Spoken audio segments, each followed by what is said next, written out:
Hello friends, Chris English classes में आपका welcome. मैं प्रताप सिंह कुशवाहा। ग्रामर के इस टॉपिक में आपके लिए वो टॉपिक इस वीडियो में अपलोड किया जा रहा है जिसका नाम है active voice to passive voice. और एक्टिव वॉइस से पैसिव वॉइस बनाना ना केवल कॉलेज स्कूल्स में पढ़ने वाले स्टूडेंट्स के लिए आवश्यक होता है, बल्कि उन लोगों के लिए भी बहुत आवश्यक होता है जो किसी कंपटीशन की तैयारी कर रहे होते हैं। फ्रेंड्स, एक्टिव से पैसिव वॉइस सिर्फ 8 टेंसेस की ही बनती है। 4 टेंसेस जिसमें फ्यूचर कंटिन्यूअस और प्रेजेंट, पास्ट और फ्यूचर के तीनों के परफेक्ट कंटिन्यूअस की पैसिव वॉइस नहीं बनती है, केवल 8 की ही बनती है। तो इस एक्टिव पैसिव वॉइस के 8 वीडियो में अपलोड करूंगा। जिन 8 टेंस की वीडियो पैसिव वॉइस बनती है उनको एक वीडियो में एक टेंस कवर करूंगा, और आज के लिए प्रेजेंट इंडेफिनिट टेंस के एक्टिव वॉइस को पैसिव वॉइस करना बड़े इजी वे में आपको समझाया जाएगा। प्लीज वीडियो पूरा देखिए, और मैं आपको प्रॉमिस करता हूं यदि आप ये वीडियो पूरा देख लेते हैं तो प्रेजेंट इंडेफिनिट टेंस का कोई भी एक्टिव वॉइस जो आपको पैसिव वॉइस करना हो आप चुटकियों में कर देंगे। आइए देखते हैं। प्रेजेंट इंडेफिनिट टेंस की पैसिव वॉइस करने के लिए आपको 2 चीजें समझना है। पहले तो आपको ये क्लियर करना है कि जो एक्टिव वॉइस का सेंटेंस दिया हुआ है वो प्रेजेंट इंडेफिनिट टेंस का है या नहीं। ये क्लियर कैसे होगा सर? तो ये इससे क्लियर होगा, एक्टिव वॉइस में आप निगाह डालें और उसमें यदि आपको वर्ब का फर्स्ट फॉर्म मिल जाए, या वर्ब में एस या ईएस लगा हुआ आपको दिख जाए, या उसमें हेल्पिंग वर्ब डू या डज दिया हो, तो वो सेंटेंस प्रेजेंट इंडेफिनिट टेंस का ही होगा। इतनी चीज से आपको टेंस क्लियर करना है कि हाँ ये प्रेजेंट इंडेफिनिट टेंस का ही है। इसके बाद जब आप पैसिव वॉइस बनाएंगे तो इसमें मैंने लिखा है पैसिव वॉइस हेल्पिंग वर्ब, यानी जब आप इसका पैसिव वॉइस करेंगे तो कौन सी हेल्पिंग वर्ब्स आपको लगानी है? तो आपको हेल्पिंग वर्ब इसमें लगानी है इज, एम या आर। जो भी ऑब्जेक्ट जिसे सब्जेक्ट बनाया जाएगा उसके अकॉर्डिंग फिट बैठेंगी, तो उनमें से आपको ये हेल्पिंग वर्ब यूज करनी है। एक चीज और, एक्टिव वॉइस यहां आप देख पा रहे हैं हेडिंग में लिखा है सब्जेक्ट में एक्टिव वॉइस पैसिव वॉइस। यहां होगा क्या, एक्टिव वॉइस के यदि सब्जेक्ट आई होगा तो पैसिव वॉइस में वो मी हो जाएगा, अगर बी होगा तो बी का पैसिव वॉइस में अस हो जाएगा, यदि एक्टिव में यू होगा तो उसका पैसिव वॉइस में भी यू ही रहेगा, और अगर सब्जेक्ट ही होगा तो ही का हिम हो जाएगा, यदि एक्टिव वॉइस में सी सब्जेक्ट होगा तो पैसिव वॉइस में हर हो जाएगा, यदि इट रहेगा तो इट का पैसिव वॉइस में भी इट ही रहेगा, अगर सब्जेक्ट दे है एक्टिव वॉइस में तो पैसिव वॉइस में देम हो जाएगा, दे का, और अगर कोई नेम दिया है एक्टिव वॉइस में तो पैसिव वॉइस में भी वो नेम ही रहेगा, इसमें कोई चेंज आपको नहीं करना है। और अगर कोई नाउन, चाहे वो सिंगुलर हो चाहे प्लूरल हो, अगर ऐसा कोई सिंगुलर या प्लूरल नाउन एक्टिव वॉइस का सब्जेक्ट है तो पैसिव वॉइस में भी आपको सेम वही नाउन लिख देना, इसमें कोई चेंजिंग नहीं होगी। तो इतनी जगह चेंजिंग नहीं होनी है, एक इसमें चेंजिंग नहीं होनी, एक नाउन में नहीं होनी है, बकाया इट में भी नहीं होनी, इट का भी इट ही रहता है और यू का यू ही रहता है, बकाया 1 2 3 4 इन 4 को छोड़कर इनमें से कोई भी सब्जेक्ट हो तो वो इसके अकॉर्डिंग चेंज हो जाएगा। एक चीज और फ्रेंड्स ध्यान रखिए, एक्टिव वॉइस से पैसिव वॉइस जब किया जाता है तो जो सबसे ज्यादा ध्यान रखने वाली बात होती है वो ये होती है कि एक्टिव वॉइस यदि आपका अफर्मेटिव सेंटेंस है तो पैसिव वॉइस भी अफर्मेटिव सेंटेंस ही होगा, आप उसे नेगेटिव नहीं कर सकते हैं। अगर आपका एक्टिव वॉइस नेगेटिव है तो वो पैसिव वॉइस में भी नेगेटिव ही रहेगा, आप उसको अफर्मेटिव या इंट्रोगेटिव नहीं कर सकते हैं। इसके बाद यदि एक्टिव वॉइस का सेंटेंस जो दिया हुआ है अगर वो आपका इंट्रोगेटिव है और यदि वो यस नो टाइप है, हेल्पिंग वर्ब या मॉडल से इंट्रोगेटिव है, तो ध्यान रखिए पैसिव वॉइस में भी वो इंट्रोगेटिव ही रहेगा, और हेल्पिंग वर्ब से है तो हेल्पिंग वर्ब से इंट्रोगेटिव रहेगा, या मॉडल उसमें एक्टिव वॉइस में आगे लगा है तो मॉडल उसमें आगे रहेगा। अगर वो डबल इंट्रोगेटिव है, यानी किसी क्वेश्चन वर्ड से आपका एक्टिव वॉइस शुरू होता है, तो ध्यान रखें आपका पैसिव वॉइस भी क्वेश्चन वर्ड से ही शुरू होगा, इसमें आप चेंजिंग नहीं कर सकते हैं। एक चीज और ध्यान रखनी है कि जब जब आप पैसिव वॉइस बनाएंगे, ये तो खैर प्रेजेंट इंडेफिनिट टेंस की बात है, किसी भी टेंस का आप जब भी पैसिव वॉइस बनाएंगे तो वर्ब का सिर्फ और सिर्फ थर्ड फॉर्म ही प्रयोग किया जाएगा, ना उसमें आपको फर्स्ट फॉर्म प्रयोग करना है पैसिव में, ना सेकंड फॉर्म प्रयोग करना है, ना इंग फॉर्म प्रयोग करना है, ना एस या ईएस फॉर्म प्रयोग करना है, सिर्फ और सिर्फ वर्ब का थर्ड फॉर्म प्रयोग करना है। तो एक फॉर्मूला यहां पर लिखा है मैंने कि अगर सेंटेंस अफर्मेटिव है तो सबसे पहले इंग्लिश आपको ऑब्जेक्ट की बनानी है, ऑब्जेक्ट के बाद फिर हेल्पिंग वर्ब, ये इज, एम या आर, क्योंकि बात सिर्फ प्रेजेंट इंडेफिनिट टेंस की हो रही है, तो प्रेजेंट इंडेफिनिट टेंस की हेल्पिंग वर्ब इज, एम या आर होती है, जो भी इस सब्जेक्ट के अनुसार सूटेबल होगा। तो ऑब्जेक्ट हो जाएगा, फिर हेल्पिंग वर्ब होगी, इसके जस्ट बाद वर्ब का थर्ड फॉर्म, जो एक्टिव वॉइस वर्ब है उसका थर्ड फॉर्म मैं पहले ही कह चुका हूं, वर्ब का थर्ड फॉर्म ही लगना है। इसके बाद कंप्लीमेंट, कंप्लीमेंट जिसको हिंदी में पूरक कहते हैं, ये एक्टिव वॉइस में होगा कहां, ऑब्जेक्ट के जस्ट बाद जो पार्ट होगा, चाहे वो किसी प्रपोजिशन से ऐड हो, जुड़ा हुआ हो, या बिना प्रपोजिशन के बाद दिया हो, ऑब्जेक्ट के बाद जो होगा वो आपका कंप्लीमेंट होगा, और वो कंप्लीमेंट यहां आएगा। इसके बाद आपको अपने बिहाफ, अपने तरफ से आपको बाई लगाना है। इसके बाद सब्जेक्ट, एक्टिव वॉइस का जो सब्जेक्ट है उसको आपको पीछे ले जाना है, और किस कंडीशन में, अगर सब्जेक्ट आई है एक्टिव वॉइस में, पैसिव वॉइस में नहीं हो जाएगा, बी है तो अस हो जाएगा, ये बात मैं आपको पहले ही बता चुका हूं। तो आइए इन पहचान की मदद से, इस फॉर्मूला की मदद से, और ये परिवर्तित होने वाले सब्जेक्ट के अनुसार ये 5-6 एग्जाम्पल्स मैंने लिख रखे हैं, इनको पैसिव वॉइस करते हैं। आइए, he reads his book in class, तो पहले टेंस पहचाना है, और टेंस की पहचान सदैव होती है मेन वर्ब से। तो इसमें आप क्या देख पा रहे हैं, वर्ब है रीड, और जिसमें क्या लगा हुआ है, एस, ये लिख रखा है।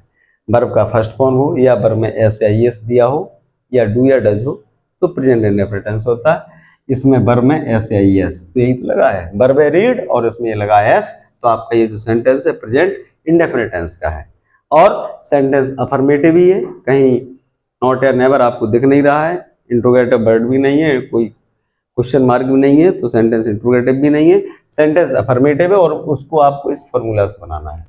एक चीज और ध्यान रखनी होती है,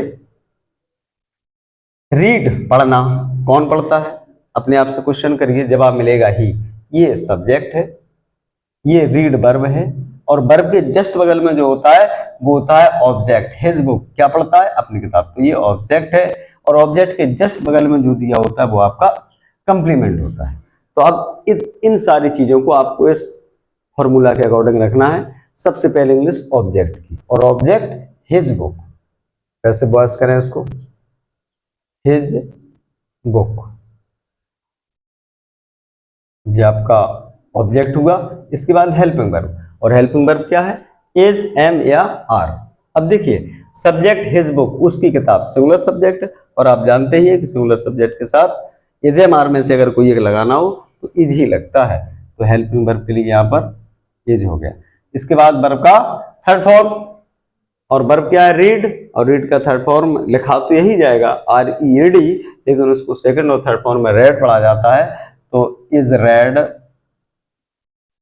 इसके बाद कंप्लीमेंट, ऑब्जेक्ट हो गया था आपका ये, और ऑब्जेक्ट के जस्ट बगल में क्या होता है, कंप्लीमेंट, तो ये आ जाएगा यहां पर इन क्लास,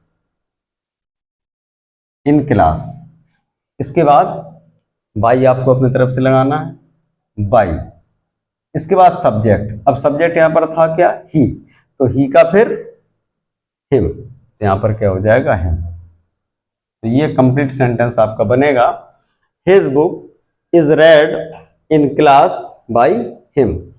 एक चीज स्टूडेंट्स मैं आपको और बताऊं, कुछ बुक्स में ऐसा लिखा होता है कि इस सेंटेंस को ऐसा भी किया जा सकता है, his book is red by him in class. तो ये जो कंप्लीमेंट यहां लगाया है, आप चाहे तो इसको सब्जेक्ट के बाद भी लगा सकते हैं, लेकिन मैं आपको सजेशन दूं, कंप्लीमेंट यदि सब्जेक्ट के बाद चला जाए सेंटेंस तब भी सही हो सकता है, लेकिन उससे ज्यादा बेटर कंडीशन यहां मानी जाती है कि आप सब्जेक्ट से पहले कंप्लीमेंट को लगाएं। तो मैं आपको सुझाव देता हूं कि आप कंप्लीमेंट को सब्जेक्ट से पहले ही लगाएं। ये पीछे लगे हुए कंप्लीमेंट की अपेक्षा ज्यादा बेटर माना जाता है। तो इसके बाद दूसरा sentence, B play a match on Sunday. अब वर्ब देखा, प्ले वर्ब का फर्स्ट फॉर्म है, ये तो लिखा है वर्ब का फर्स्ट फॉर्म, तो ये भी प्रेजेंट इंडेफिनिट टेंस का ही सेंटेंस है और सेंटेंस अफर्मेटिव है। B play a match on Sunday, subject है इसका बी, प्ले है वर्ब, आ मैच ऑब्जेक्ट है और ऑब्जेक्ट के जस्ट बाद जो होता है मैं बता चुका हूं कंप्लीमेंट, तो ऑन संडे ये जो है ये आपका कंप्लीमेंट है। बनाइए फॉर्मूला के अनुसार, सबसे पहले ऑब्जेक्ट मतलब आ मैच, आ मैच, इसके बाद हेल्पिंग वर्ब। अब मैच भी सिंगुलर सब्जेक्ट है और सिंगुलर सब्जेक्ट के साथ आपको क्या लगाना है, इज, तो यहां पर is, is, a match is. Verb का थर्ड फॉर्म, वर्ब क्या थी प्ले, और प्ले का third form played, a match is played. और इसके बाद कंप्लीमेंट, इसमें भी कंप्लीमेंट दिया हुआ है ऑन संडे, इसको यहां लाएंगे ऑन संडे, इसके बाद बाई आपको अपने तरफ से लगाना है, ये एक्टिव में नहीं दिया होता है, और इसके बाद सब्जेक्ट, अब सब्जेक्ट इसका क्या था बी, तो बी, बी का क्या अस, तो यहां पर लग जाएगा आपका अस और कंप्लीट सेंटेंस बन जाएगा a match is played on Sunday by us. Sentence number 3, she does not sing a song, she does not sing a song. सबसे पहले इसका टेंस क्लियर करेंगे कि प्रेजेंट इंडेफिनिट का है या नहीं है। तो आपको इसमें दिख रहा है वर्ब से पहले डज, इसमें लिखा हुआ है वर्ब का फर्स्ट फॉर्म दिया हो, ऐसे आई दिया हो या फिर डू या डज, तो इसमें डज है ना सेंटेंस में डज, तो ये भी प्रेजेंट इंडेफिनिट टेंस का ही सेंटेंस है। इसमें सी सब्जेक्ट है क्योंकि यही गाने का काम कर रही है, ये वर्ब है, क्या गा रही है आ सॉन्ग, ये ऑब्जेक्ट है। तो इसमें भी इस फॉर्मूला को प्रयोग कर सकते हैं, बस एक चीज आपको ध्यान रखना है कि इसमें नॉट आ गया है, यानी सेंटेंस नेगेटिव है। अब पैसिव वॉइस में भी आपको नॉट लगाना है, यानी उसको भी नेगेटिव ही बनाना है। तो नेगेटिव में आप जानते हैं जहां हेल्पिंग वर्ब लगता है उसके जस्ट बाद नॉट लग जाएगा। यहाँ भी तो डज हेल्पिंग वर्ब थी एक्टिव वॉइस में, उसके बाद नॉट लगा है, तो जैसे ही आप ऑब्जेक्ट के बाद हेल्पिंग वर्ब लगे यूज करेंगे उसके जस्ट बाद आप नॉट लगा देंगे। तो सबसे पहले ऑब्जेक्ट लाइए, a song, a song, helping verb एजएमआर है, आ सॉन्ग ये भी सिंगुलर सब्जेक्ट है, तो इसके साथ भी आपको क्या लगाना है इज, आ सॉन्ग इज। इसके बाद नॉट था, इसमें भी आपको नोट लगाना पड़ेगा, तो हो जाएगा is not, uh song is not. इसके बाद वर्ब का थर्ड फॉर्म, वर्ब है सिंग और सिंग का थर्ड फॉर्म होता है संग, आ सॉन्ग इज नॉट संग। अब इसमें क्या देख पा रहे हैं आप, ऑब्जेक्ट के बाद कुछ दिया नहीं है तो इसमें कंप्लीमेंट नहीं है, तो ये कंप्लीमेंट वाली जगह जो इस फॉर्मूला में ये खाली छूट जाएगी। इसके बाद आएगा बाई, तो वाई, इसके बाद सब्जेक्ट, अब सब्जेक्ट क्या है सी, और जब सी सब्जेक्ट होता है तो उसके लिए पैसिव वॉइस में हर, यहां पर ये हो जाएगा बाई हर, और ये आपका complete passive voice. Sentence number 4 देखें, they fly the kites in the ground, they fly the kites in the ground.